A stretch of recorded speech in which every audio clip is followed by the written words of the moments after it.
O título que eu dei para esse sermão de hoje é O Paradoxo do Natal. Você sabe o que é um paradoxo?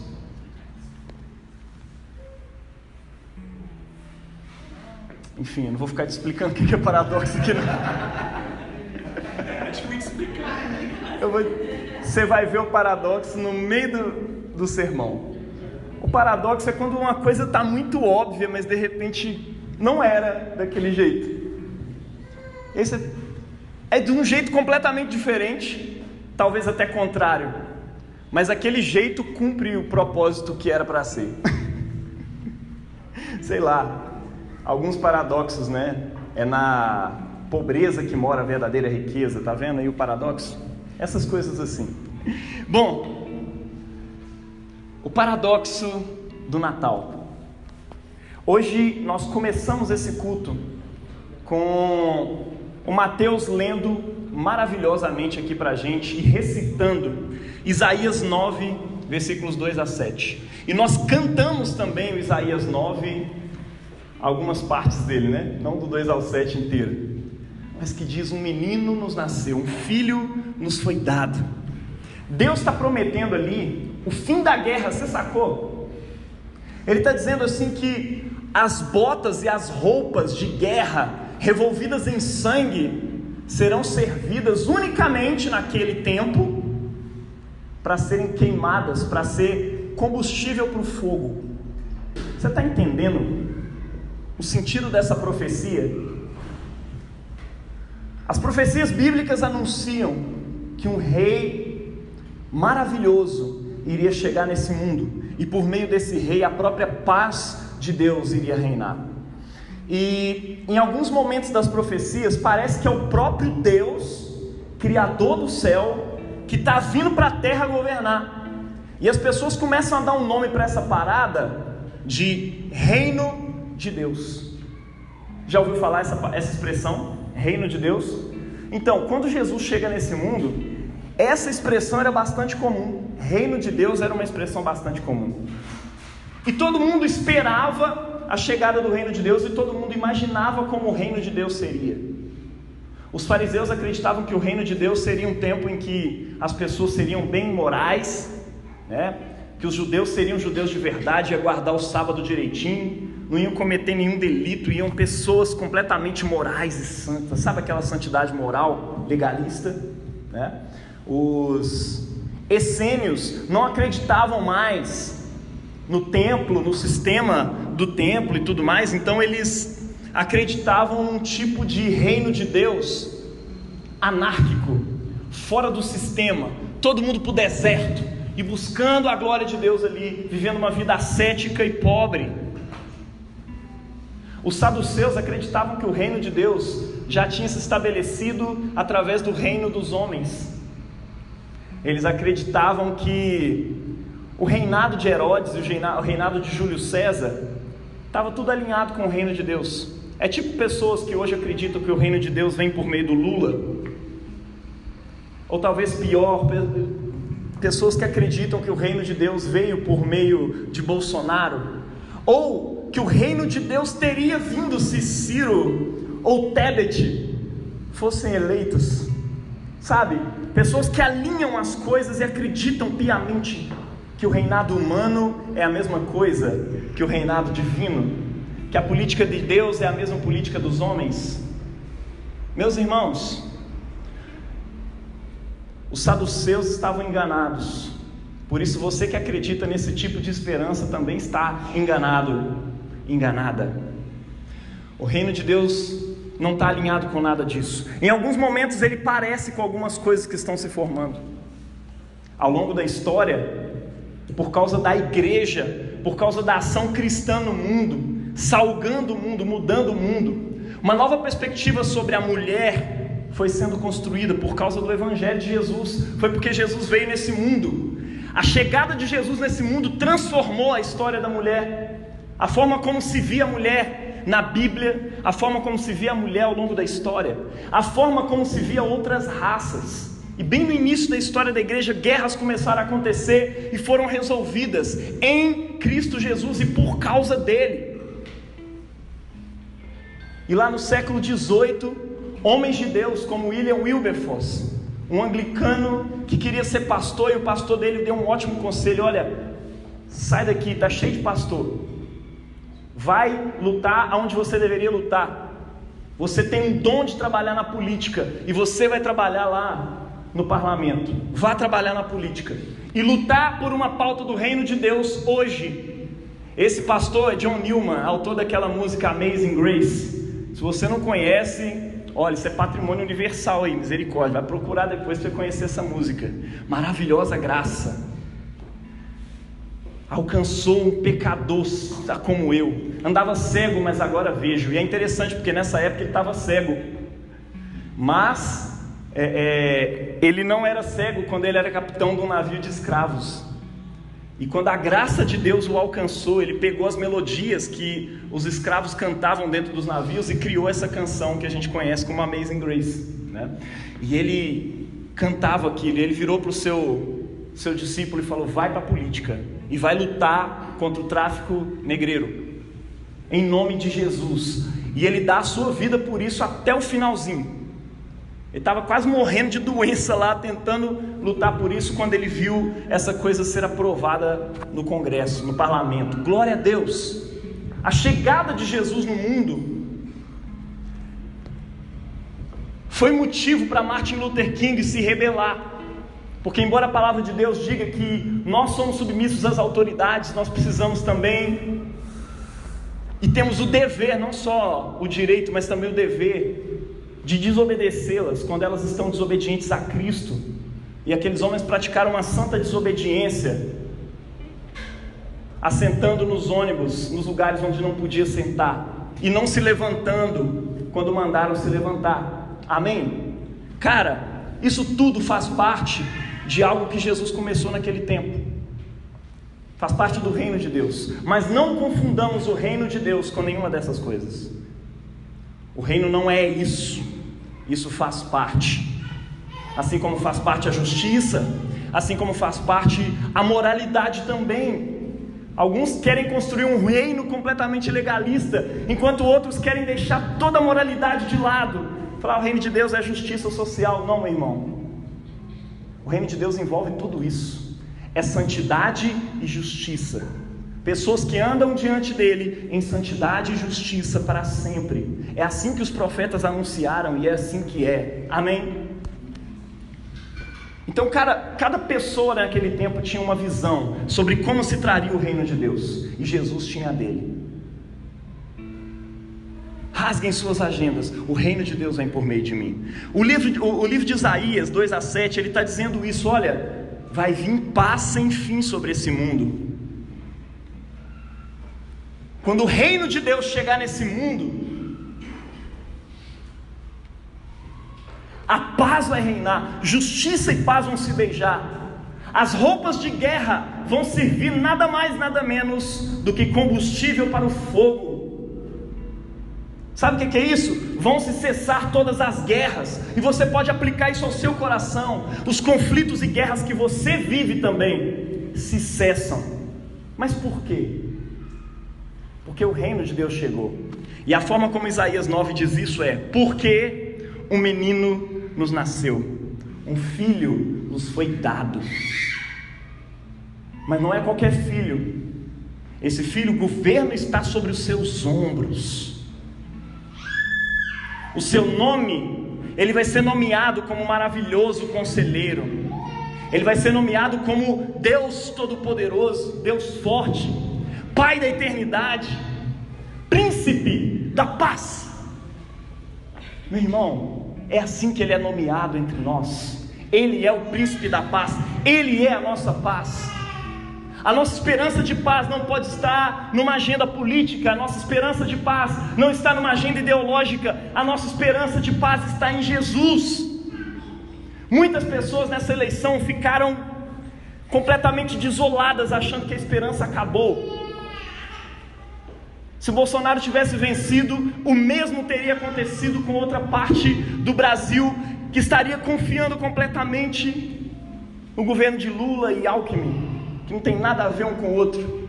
Mas o pessoal estaria ali comemorando, estaria ali chorando porque não aconteceu. Estamos desolados. Não estamos desolados. Sabe por quê? O seu príncipe não é Lula, não é Bolsonaro. O seu príncipe não são os príncipes desse mundo. O seu príncipe, ele é nomeado como príncipe da paz. Jesus. Amém? Glória a Jesus. Gente, crianças nascem o tempo todo. Essa profecia está dizendo, olha, a paz vai reinar, cara. O fim da guerra chegou, porque um menino nos nasceu. Crianças nascem o tempo todo, elas trazem alegria para as mães se alegram. Até quem não quer ter filho fica alegre quando nasce uma criança, não é verdade? É sempre uma boa nova quando a gente... Até quando não é planejado, é uma boa nova. A gente planejou o João, ele veio 6 meses antes. Ele planejou o Davi, ele veio 1 ano antes. Mas mesmo assim foi uma boa nova. Quando a gente ouviu, a gente abriu assim, nossa, eu vou enfrentar isso tudo de novo, mas glória a Deus. Gente, quando Davi nasceu, eu comecei a chorar, cara. Eu não sei, um misto de emoções que eu estava sentindo ali naquele momento. Eu estava chorando de alegria por causa da chegada do Davi. Imagino que o mesmo aconteceu com o Gustavo e com outros aí que tiveram filhos, né? Com o Marcos. Estou falando só do pai, porque mãe não precisa nem dizer, né? É sempre uma boa nova, né? Filhos são parte da promessa de que Deus não desesperançou da terra. Raniero canta lá a messa, né? Ele diz isso, os filhos são a parte da promessa de que Deus não se esqueceu da terra. As crianças ainda estão nascendo, mas essa criança que nós estamos celebrando hoje, nesse Natal, a criança que dá sentido a essa palavra Natal, tem um nascimento diferente. Por que todos os povos, depois de 2000 anos, ainda celebram esse nascimento, né? Pessoas ateias, pessoas de outras religiões, pessoas que acham que comemorar o Natal é pecado, é errado. Todo mundo dá Feliz Natal um para o outro. Todo mundo vai comer o pavê dia 24 para 25, arroz com passas, essa coisa toda. Não tem como, mesmo que você seja contra o Natal, você vai encontrar e vai se deparar com o Natal na sua frente, porque alguém vai estar comemorando esse negócio. Pode estar secularizado, mas você vai entrar no shopping e vai ver decorações de Natal. Você vai andar pelas ruas e vai ver decoração de Natal. Por que 2000 anos depois ainda se celebra o nascimento dessa criança, né? Todo mundo celebra. Parece um inconsciente coletivo. Diante da grande generosidade de Deus, que a Maeli acabou de ler aqui. Deus foi generoso conosco, mas Ele nos deu um presente muito superior a qualquer presente que nós poderíamos ter recebido em nossas vidas. E hoje, em seu inconsciente coletivo, talvez a humanidade dá presentes no dia que se comemora o nascimento dele. Forte isso, né? Esse bebê é diferente, esse Natal é diferente. Por quê? Porque o governo está sobre os seus ombros. Grande e crescente será o seu governo, e a sua paz não terá fim. A promessa é essa, a paz dele não vai ter fim. A paz que existe nesse mundo, meu irmão, é armada, tem uma pistola apontada na cabeça, e assim quem não faz aquilo que é ordenado, não é verdade? Mas a paz dele, meu irmão, entra no coração e encarna dentro de nós, cria um ecossistema de amor. Ele vem consolidar a justiça. Não é uma paz sem justiça e nem uma justiça sem paz. Você está entendendo? Não é aquela justiça que muitas vezes pessoas se enganam dentro de movimentos sociais para poder promover. Uma justiça que cria ódio entre brancos e negros, homens e mulheres, héteros e homossexuais. Não é esse tipo de justiça, não é esse tipo de paz que ele promove. Você imagina, o reino dele é fundado em misericórdia, meu irmão. Você fala, eu creio no reino de Deus. Sim, esse reino é firmado em misericórdia. Você tem sido misericordioso? É fundado em justiça, igualdade, perdão. Perdoar as pessoas é uma coisa difícil, meu irmão, principalmente os dentro da sua casa. Você diz que ama o Rei da Paz, mas você não consegue ficar em paz dentro da sua casa. Isso precisa acabar. Sabe como que você honra esse menino que é príncipe da paz, perdoando, reconhecendo o reinado dele, reconhecendo que o reinado dele é de misericórdia. E aí quando você vê seu irmão errar pela terceira, quarta, quinta vez, você ainda assim o perdoa, porque você é misericordioso. Deus é misericordioso. Não teve outro motivo senão a sua misericórdia para que ele pudesse nos perdoar. Não teve outro motivo senão o amor dele para que ele pudesse enviar o seu próprio filho e encarná-lo como um de nós, sofrendo o risco de uma morte, sem ter um lugar para nascer. Você está em noção disso, mano? Num mundo onde a taxa de natalidade era baixa, porque você não tinha médicos, você não tinha hospitais, qualquer bactéria podia chegar e matar e arrasar o Filho de Deus, e Deus vai provendo todas as coisas. Você tem noção disso? Deus enviou o seu próprio Filho ao mundo. Ele não tem outro motivo senão amor e misericórdia. Ele não precisava enviar, ele podia cancelar essa criação e criar outra, você está ligado? Mas ele ama você. Ele decidiu se encarnar e se misturar com gente difícil, com gente estranha. Ele será nomeado Conselheiro Maravilhoso, Deus Todo-Poderoso, Pai da Eternidade, Príncipe da Paz. Em Lucas 2, de 10 a 14, a promessa é relembrada a uns pobres pastores sujos lá perto de Belém. Não tenham medo, vejam, eu vos anuncio boa nova de grande alegria para todo o povo. Hoje nasceu para vós na cidade de Davi um Salvador, que é o Messias, o Senhor. E então os anjos lhes dão um sinal, que é onde se encontra o paradoxo do Natal. Vocês acharão revolvido em faixas de pano, porque não tinha nem pano para nascimento, ninguém esperava que aquele menino ia nascer naquele dia, logo no dia do recenseamento, em que todo mundo estava chegando, todos os que nasceram naquela cidade foram para lá, por causa do recenseamento, na verdade, todo mundo lá, ninguém esperava que esse menino fosse nascer naquele dia, mas cumpriu-se os dias do nascimento de Jesus naquele dia, cara. E ele vai parar lá. E os anjos dizem para eles: olha, sabe aquela promessa de que o Deus Todo-Poderoso vai chegar nessa terra para reinar? Acabou de acontecer. Essa noite, na cidade de Davi, em Belém, nasceu o Messias, que é Cristo, que é o Messias, Senhor. Ele termina assim, Senhor. Aí eles imaginam logo: caraca, deve ter nascido no palácio de Herodes, mas o palácio de Herodes não fica aqui, fica em Jerusalém. Falou: não, nasceu na cidade de Belém. Pô, então eu vou procurar uma mansão em Belém. Não, pode ficar tranquilo. Esse é o sinal que eu dou para vocês. Vocês encontrarão um recém-nascido envolto em faixas, posto numa manjedoura. O rei prometido para governar as nações não veio no palácio, ele veio numa estrebaria. Não havia lugar para José e Maria. O Deus conosco estava chegando e não havia lugar para ele. Há lugar para ele hoje no seu coração, meu irmão? Sabe por quê? Às vezes a gente está celebrando o próprio Natal para Jesus, e a gente está tão ocupado andando para lá e para cá, que a gente não tem tempo para ouvir Jesus. É pesado isso. Gente, eu sou pastor, eu lido com isso todos os dias, todos os domingos.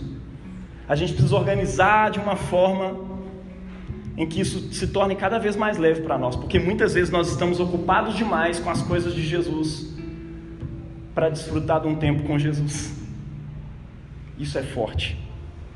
Muitas vezes ele não tem lugar na nossa hospedaria e ele precisa ficar nas periferias de nós. Todos estavam ocupados com as suas coisas, até para receber, para visitar ele ali naquela manjedoura, estava todo mundo ocupado, preocupado em onde que eu vou dormir, onde que eu vou ficar, porque amanhã começa o recenseamento. Imagina a cena. Então a graça divina desce dos céus a uns pobres pastores e guia eles até onde ninguém notava Jesus. É engraçado que Jesus ora isso um dia, né? Graças te dou, ó Pai, porque essas coisas não foram reveladas aos poderosos da terra, mas a pequeninos. Gente, pastores era uma profissão aceita em Israel. Não se criava porcos e outros bichos assim, né? Eram imundos. Ovelhas eram criadas, mas era uma profissão suja.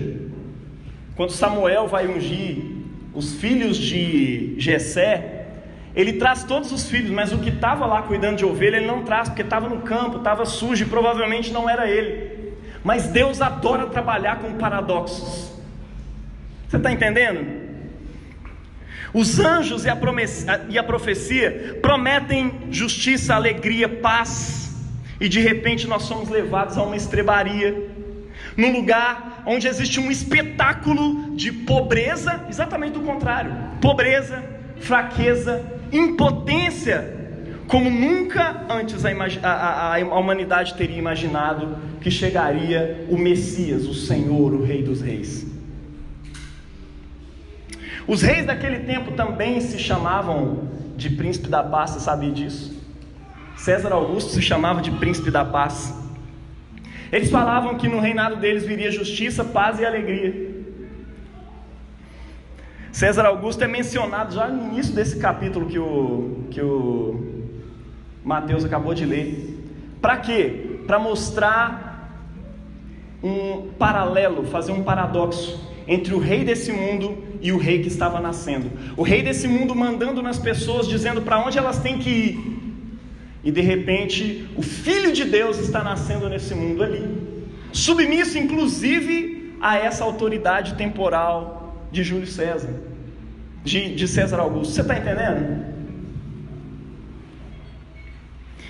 As inscrições naquela moeda daquele dia dizia, né, que os imperadores eram restaurador do mundo, esperado dos povos, esperado das nações. Olha que louco, restituidor da luz. Era assim que os Césares se apresentavam naquele tempo. O pensamento natural daquele tempo era que somente quem tem força, quem tem exército, quem tem comando, pode impor a paz e trazer a salvação para esse mundo. Somente esses. O paradoxo do Natal é um golpe de Deus nas falsas certezas e nas falsas esperanças humanas. Aonde você esperaria que nasceria o rei para governar esse mundo, meu irmão? 1 Coríntios 1, versículo 27 diz que Deus escolheu as coisas estúpidas desse mundo para envergonhar as sábias. Ele escolheu coisas fracas para envergonhar as fortes, as simples para enganar as complexas. O que há de mais estúpido, meu irmão, do que a pobreza? O que há de mais estúpido do que a pobreza? O que há de mais frágil do que uma criança? É por isso que esse é o sinal da sabedoria de Deus no mundo. Esse é o sinal da sabedoria de Deus em seu paradoxo. Uma criança numa manjedoura. Está dando para entender o que é o paradoxo? Enquanto todos esperavam, talvez você esperasse. E se fosse anunciado hoje, talvez você estaria esperando nesses lugares, onde existe força, onde existe autoridade, onde existe poder. E ele vem na fraqueza de uma criança, na vulnerabilidade de uma criança, nasce o Senhor dos Senhores. Meu Deus! Só Deus poderia ter pensado numa mudança tão radical na lógica humana. Só Deus. Se nós tivéssemos metido a mão nessa história, a gente teria inventado outras coisas. A manjedoura é o grande não de Deus, aquilo que os homens valorizam, as riquezas, os poderes, as honras, a autoridade. Não teríamos pensado nisso sozinhos, mas agora, surpreendidos com o não de Deus, nós damos para Ele um humilde sim. Quantos querem dizer sim para Jesus hoje? Mas mesmo, quer mesmo? Porque Ele vem e Ele inverte a lógica de valores que você tem. Eu não estou falando só de riqueza e de poder, de não vulnerabilidade. Ele está falando de um monte de coisas que talvez você valorize e que Ele quer inverter a lógica dentro de você. É por isso que quando ele começa a pregar, ele fala: bem-aventurados os pobres, porque deles é o reino dos céus. Bem-aventurados os mansos, bem-aventurados os humildes, bem-aventurados os que choram, bem-aventurados que têm fome e sede de justiça. Sabe o que ele está dizendo? Vocês que nunca tiveram nada, se alegrem, porque agora nós vamos inverter a ordem do universo, porque o rei chegou. Eu finquei os meus pés na terra, Deus está encarnado, aleluia, o Natal chegou. Isso é o Natal, meu irmão. É o Rei dos Reis, o Deus Todo-Poderoso, encarnado naquela fragilidade, invertendo a ordem das coisas, no universo todo e também na sua vida. Os grandes e poderosos não podem mais nos atormentar, não podem mais nos amedrontar. Deus os confundiu, e esse é o sinal: um menino numa manjedoura. Depois eu queria que depois desse culto você fosse lá para aquela manjedoura que está ali atrás, aquele presépio, e contemplasse um pouquinho. Cara, Deus conosco, a fragilidade de uma criança aqui. Pais pobres, pessoas para as quais não havia lugar na estrebaria, não havia lugar na hospedaria, porque se tivessem poder, se tivessem dinheiro, teriam lugar sim, porque quem tem dinheiro tem lugar sempre, né? Mas eles não tinham. Ele poderia ter nascido em Roma, meu irmão, ele poderia ter nascido no Palácio Real, sim, e mesmo assim ele seria verdadeiro Deus e verdadeiro homem. O Deus Todo-Poderoso poderia se encarnar num filho de um rei, mas isso ainda seria um sim à escala de valores humanos. Nada de novo teria começado na história da humanidade. A escolha dessa família, a escolha desse lugar, a escolha dessas condições poderia ter sido guiada diferente por Deus. Quem acredita no evangelho da prosperidade talvez dissesse para Maria naquele dia: minha filha, você não está orando direito. Se você orasse, Deus ia te prosperar, e teria lugar para você sim, porque Deus sempre dá lugar para aquele que tem fé, aleluia. Essa falta de dinheiro é falta de fé. Não, meu irmão, Deus inverte a lógica. Não é esse tipo de teologia que nós temos aqui. E Jesus vem no meio da vulnerabilidade, no meio da fraqueza, no meio da pobreza de José e de Maria. Ele vem. Talvez hoje você se considere pobre demais. Talvez você se considere hoje pobre de espírito. Meu Deus, eu não tenho moral direito. Meu Deus, eu não tenho filtro direito. Meu Deus, eu sou afobado, eu sou muito ansioso, eu não dou conta. Como que eu vou carregar Jesus para as pessoas? Como que eu vou ser um sacramento da glória de Deus, um sinal visível de Jesus nesse mundo? E por meio desse nascimento que ele está dizendo, você é uma pessoa completamente compatível com a chegada de Jesus nesse mundo, porque ele vem por meio de pessoas deficientes. Ele vem por meio de pessoas erradas, pessoas não perfeitas. Ele vem por meio de pessoas como você, com a saúde mental talvez hoje toda ferrada, avacalhada, com a saúde física talvez bem debilitada, todo desorganizado, desorganizada na vida, e você pensa: não tem jeito para mim, eu deveria ser melhor para poder servir a Jesus, eu deveria ser um exemplo melhor de pessoa. Ele escolhe pessoas como eu e como você, meu irmão. Olha, eu vou te dizer, eu não sou perfeito, e quem me conhece mais de perto sabe quanto eu não sou perfeito. A minha esposa sabe o quanto eu não sou perfeito. Pensa na nossa família, amor. O bebê chora e grita e bate no outro, e a gente às vezes não sabe o que fazer, porque... oh Deus, eu deveria ser um pai melhor, porque eu sou um pastor, eu deveria ser um exemplo, cara. Eu deveria ser um exemplo de pessoa, para todo mundo ver, para minha família dizer: cara, esse cara é demais. Mas foi nessa família que ele resolveu se manifestar. Talvez você pudesse pensar: cara, que exemplo de igreja. Talvez toda avacalhada para você, ou você que entrou aqui e está participando de tudo, você vê que era avacalhado mesmo. Deus resolveu se encarnar e habitar nisso aqui, cara.